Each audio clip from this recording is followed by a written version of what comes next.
Like I made the mistake of thinking that it was like a before and after thing.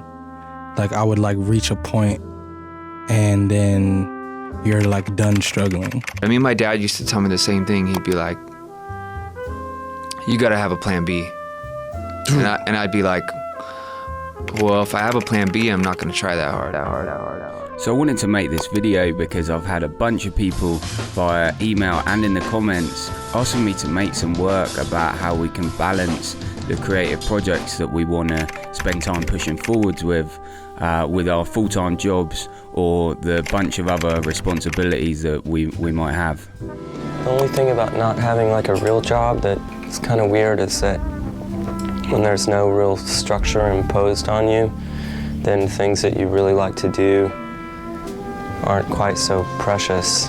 One of the main things that I try to target in my videos is the frustration that we can experience quite easily as people who want to push forward with those creative projects around that basic situation of having these things that you want to do and feeling like you can't find the time to do them, or that there's always something else in the way of actually getting on that path that you know you need to get on. I think my whole thing around reading has always been to feel as little shame as I can about it.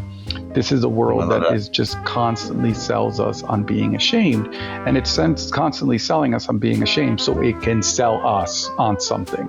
The reality, I think, of this feeling of frustration or lack of time or opportunities going wasted is actually a complex one, and it involves real limitations, obviously, but also the kind of toxic messaging that comes in from the culture around us.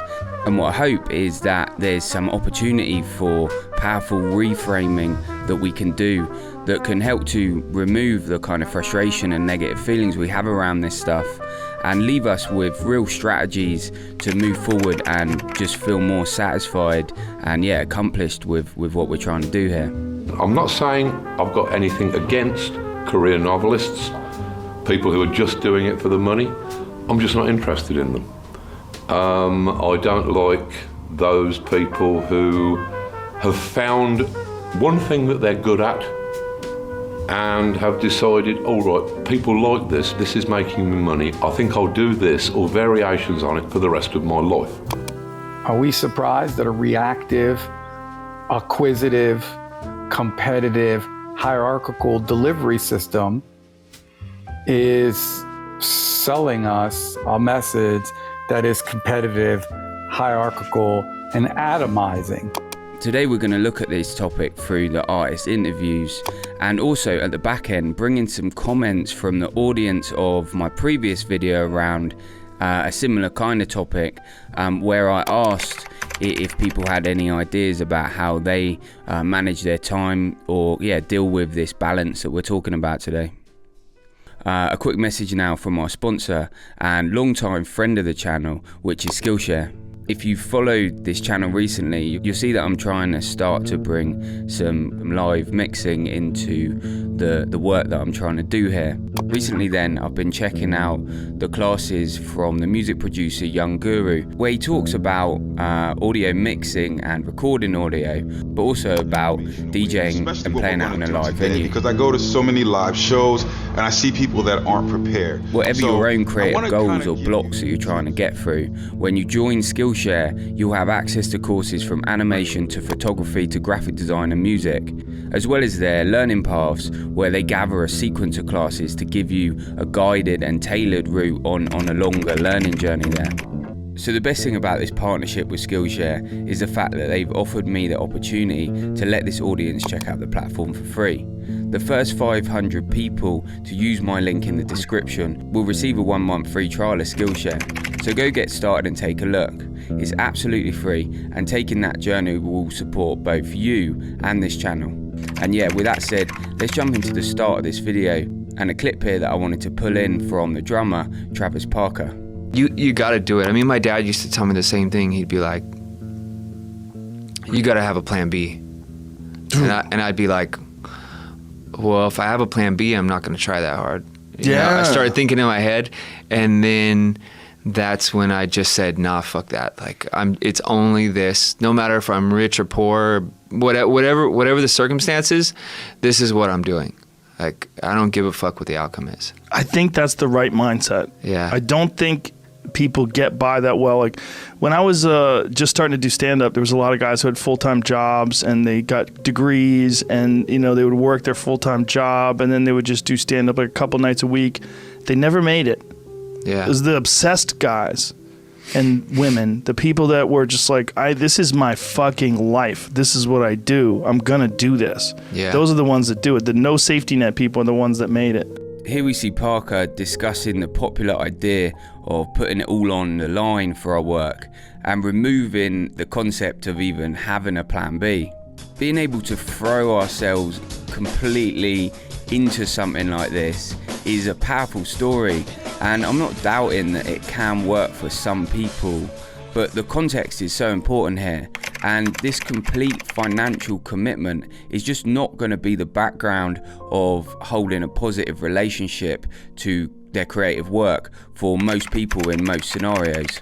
For the huge majority of people then, I would hope that we can get to a place where they can recognise not only that you can still be as serious about pursuing your creative work, your creative passion, even whilst holding a day job alongside it and managing your other responsibilities, but actually that maintaining this financial ballast apart from our creative work can actually be a positive thing and instrumental in avoiding some key pitfalls that the career artist can face. Part 1. Taking the risks that count.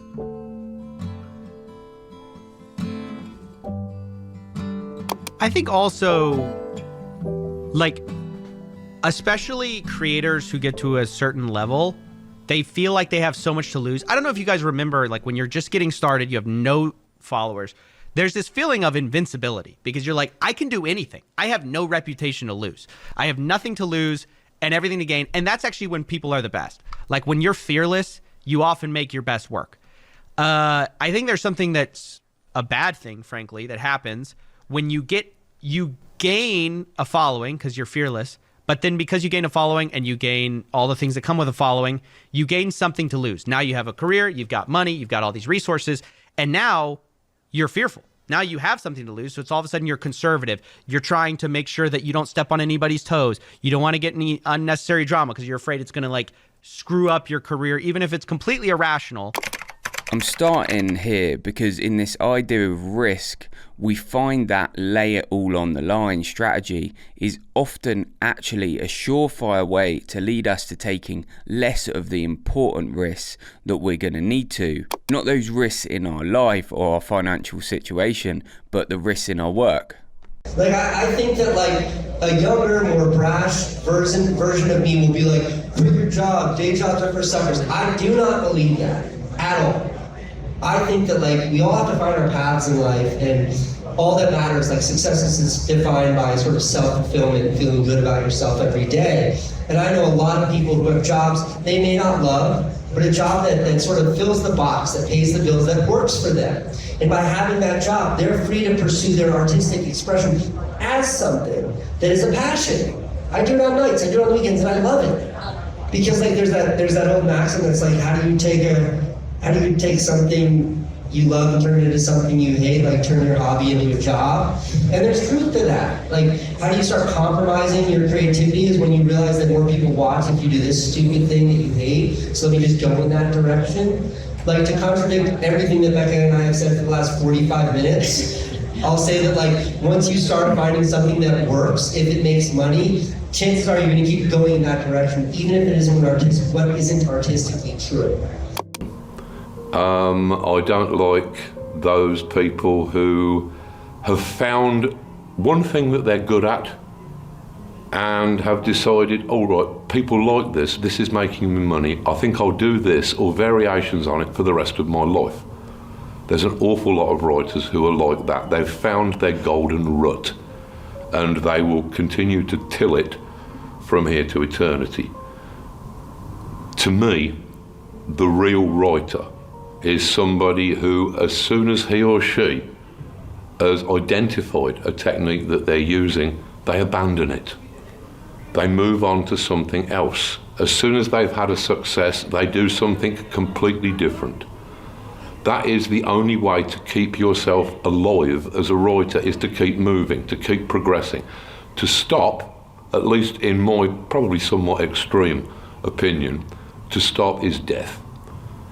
I always come back to a Hilary Mantel essay here, where she talks about the two different processes by which she approaches writing fiction and her articles and film reviews. I'll link this essay below for those who want to check it out, because I've already dug into it on this channel before.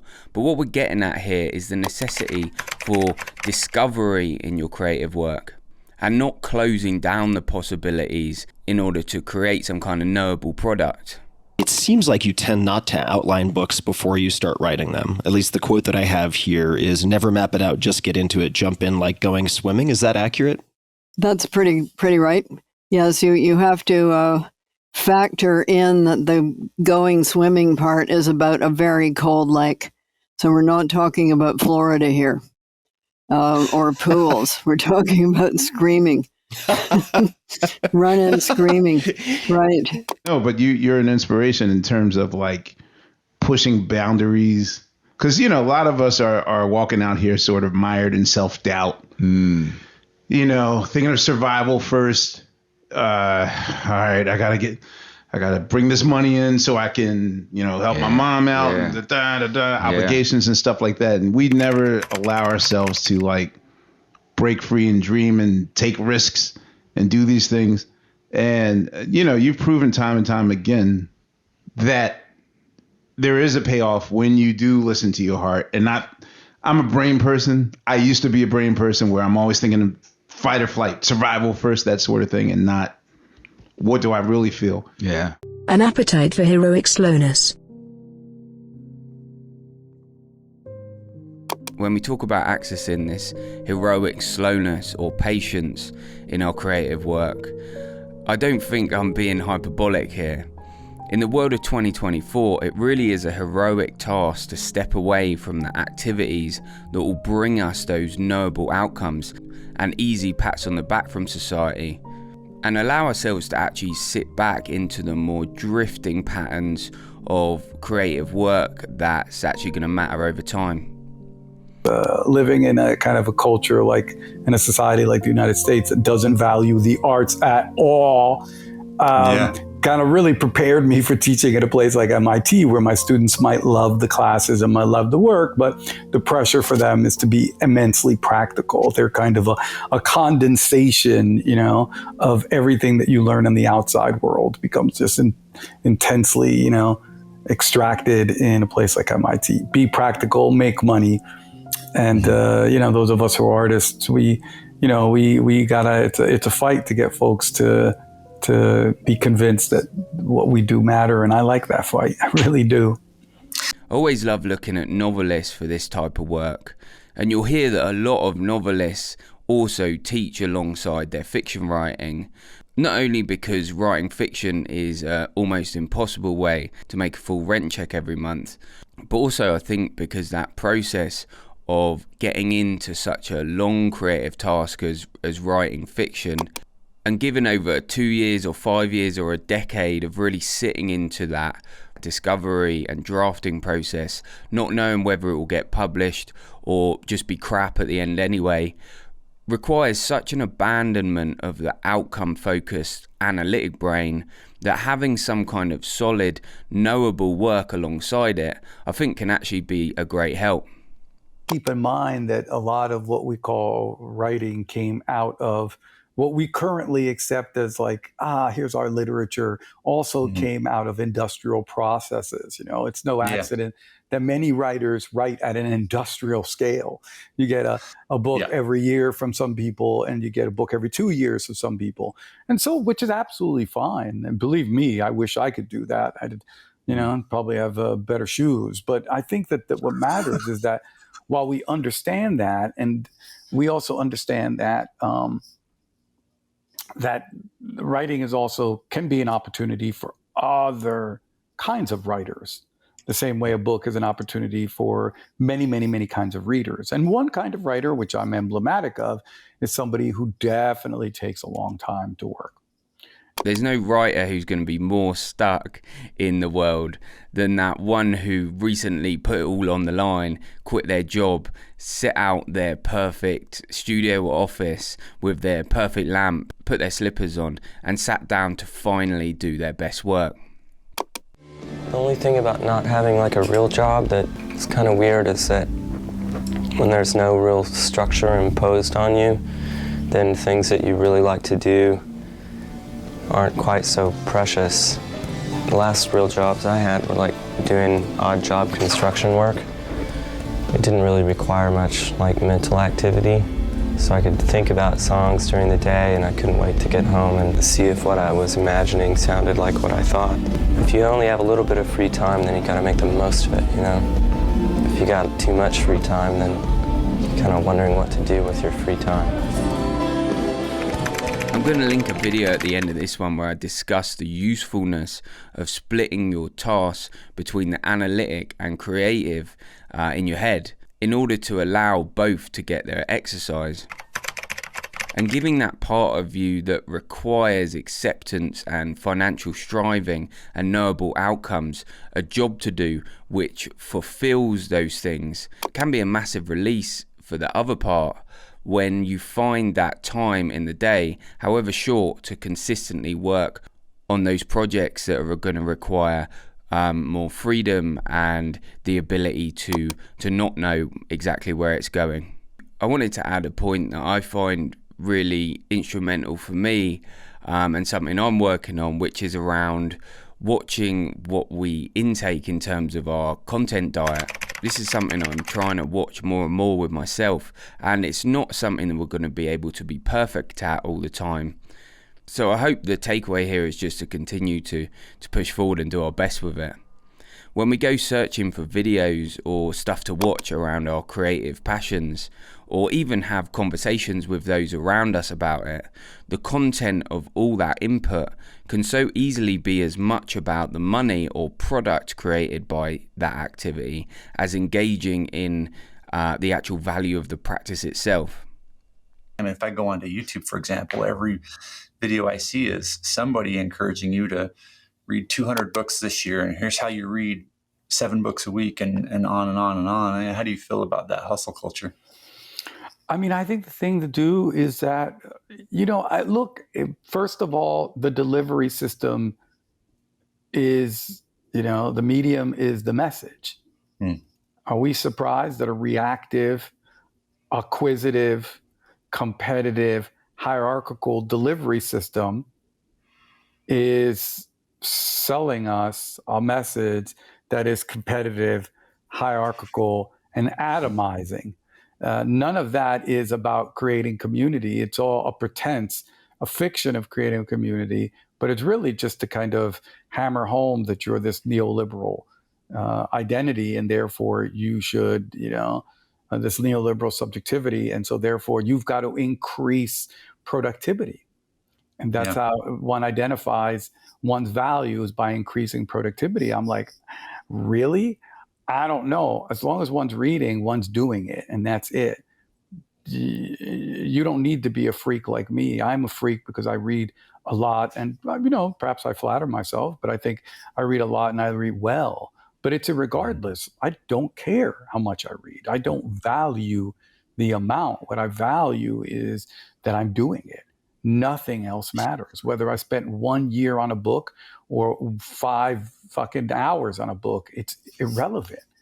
You know, it's sort of like loving a person. It's like, you know, it's you know, it's an estar state in Spanish. It's something that it's a praxis. You just do it.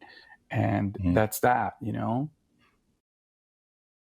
What I'm hoping for here is to recognise that we really have a job on to protect those slow creative processes that we love. And having something else that covers your rent is going to be an absolutely huge cog in that. If you want to write a book or make an album, that's what you want to do. And although we may then start getting content offered to us around how to market our novel or how to post a song a day and blow up on social, as adults, we're going to want to consistently push back and recognize that this content is more like cotton candy than anything actually substantial or nourishing, and will only in the end try to turn that discovery process that's necessary for any important creative work into its final product, market-facing form.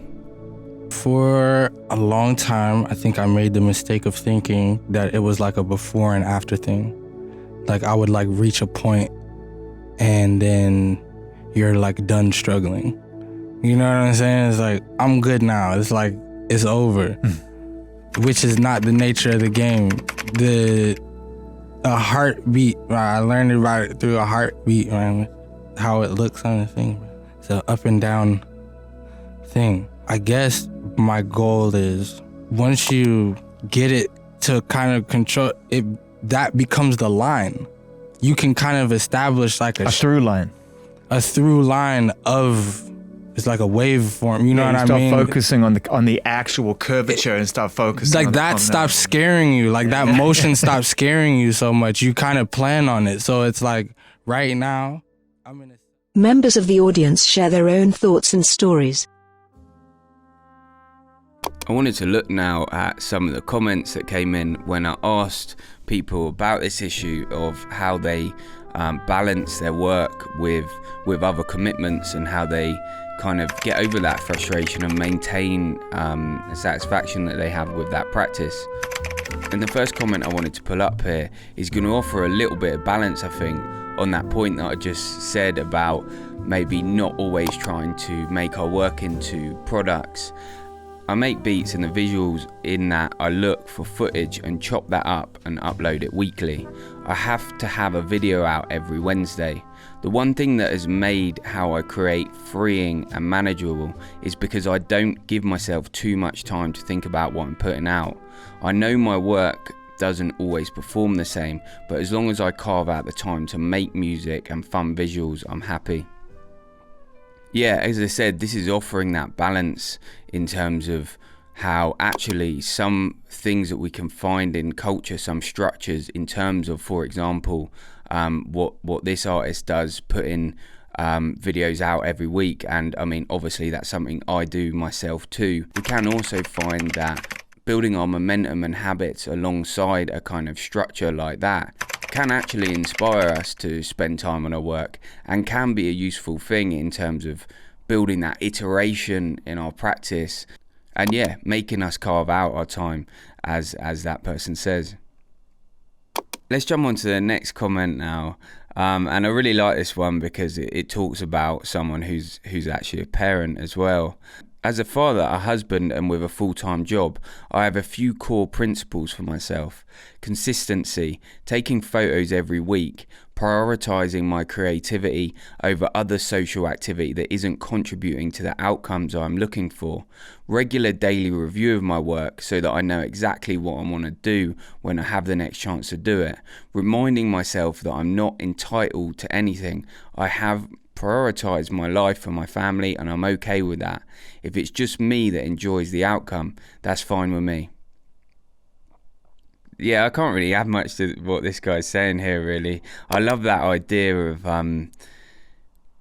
just reviewing your work, at least reviewing your work every day, just to kind of keep it in mind. And even if you don't have any more time than to kind of keep those cogs turning somewhere in your head and keep that thing that you love always present in your day in some form, then just doing that is going to be a massive way to stay connected to that thing that you love to do. But yeah, big shout out for putting that comment through. As I say, I can't really add much to that. And then finally, I wanted to read this one, which got quite a lot of likes, and it's a top comment then, and got a few replies as well. And yeah, they say, I'm a painter, musician working and living in Haiti, where political and economic situation is difficult. I had gallery exhibits, good sales, representing my country abroad, and also had a screen printing business with a local line of t-shirts. Now, always the city is in chaos and there's not much sales. I lost my business, but have a lot of time to paint, experiment, record music, learn, and started a YouTube channel. I'm grateful and happy in my practice, building resilience, even if the cultural life has died. I paint or make music almost every day. Stay creative, consume less media, read, craft, inspire, take care. Again, I'm not really in a place where I want to try and box that up at all from my own perspective and kind of, you know, give it over in any other way. But yeah, maybe just I'll reread the last part of that that final comment there as just a bit of a sign off to this section. Stay creative, consume less media, read, craft, inspire, take care. Next week I'm going to be doing a follow-up video around introversion in artists because there was such a good response on that last video, and I'll probably read out some of the comments there again to bring the audience response through there. With that said, as always, big shout out to the paid community who support the work I do on this channel, for everyone who watches it. I've put that video that talks about the splitting of the analytical tasks that we do and the creative tasks that we can do on the screen now, along with the video about introversion that, as I say, the follow-up one will be dropping next week. And yeah, with all that said, yeah, good luck in your own work until next time, and yeah, peace, see you then.